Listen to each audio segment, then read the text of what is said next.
여러분 안녕하세요. 양한나 기자입니다. 너무 오랜만에 뵙는데요.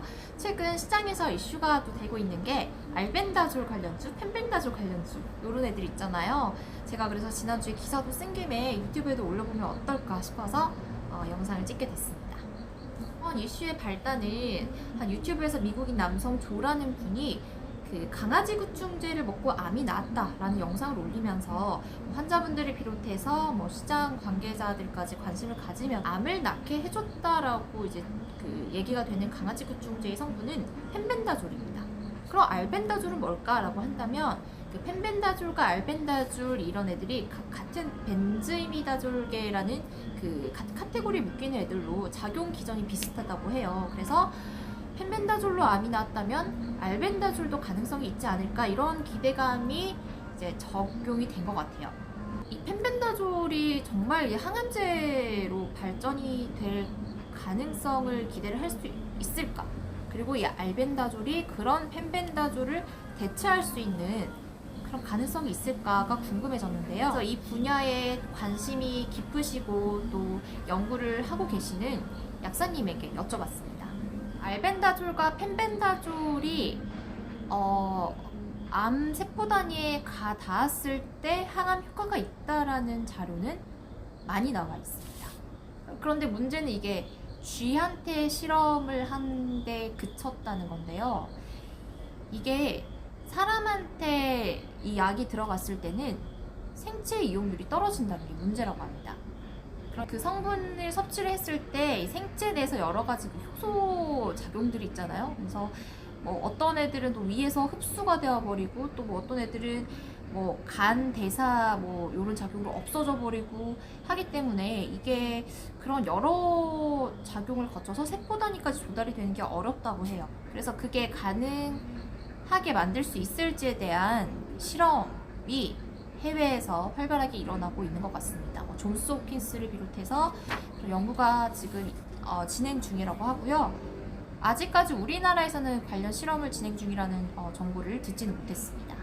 하지만 정말 대박인 점은 이 알벤다졸이든 펜벤다졸이든 특정 암에 한정이 된 게 아니라 전체적인 그 암 세포에 고루고루 적용이 된다는 점에서도 주목해 볼 만한 점인 것 같아요.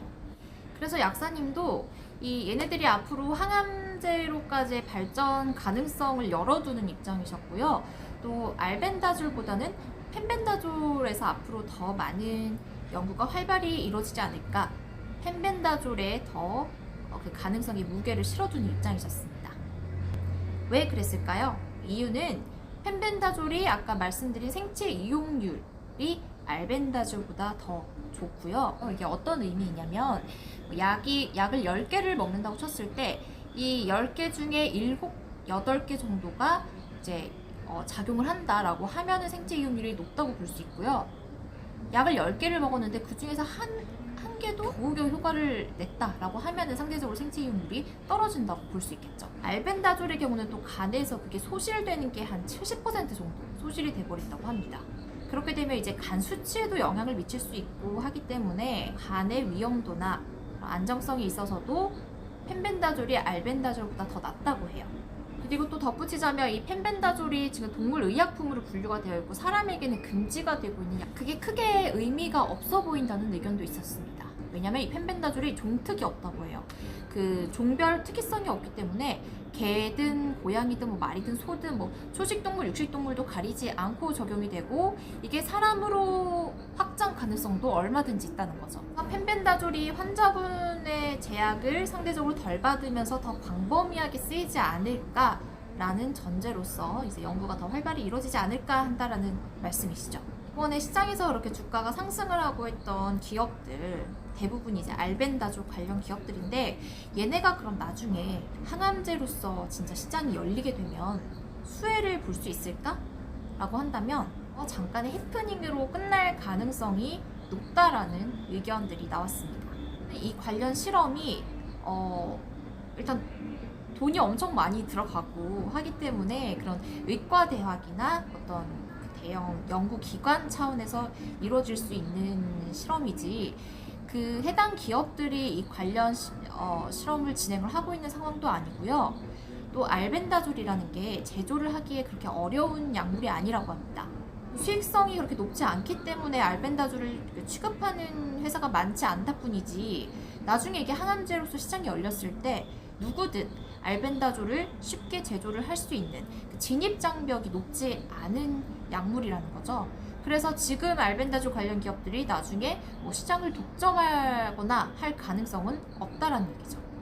현재 도매상에서 펜벤다졸 관련 약품들이 품절이 된 것도 맞다고 합니다. 그래서 펜벤다졸 약을 구하기가 힘든 상황이고, 원래도 이게 그렇게 공급이 많지 않았던 앤데 이번 이슈로 인해서 이런 품귀 현상이 나타난 것 같고요.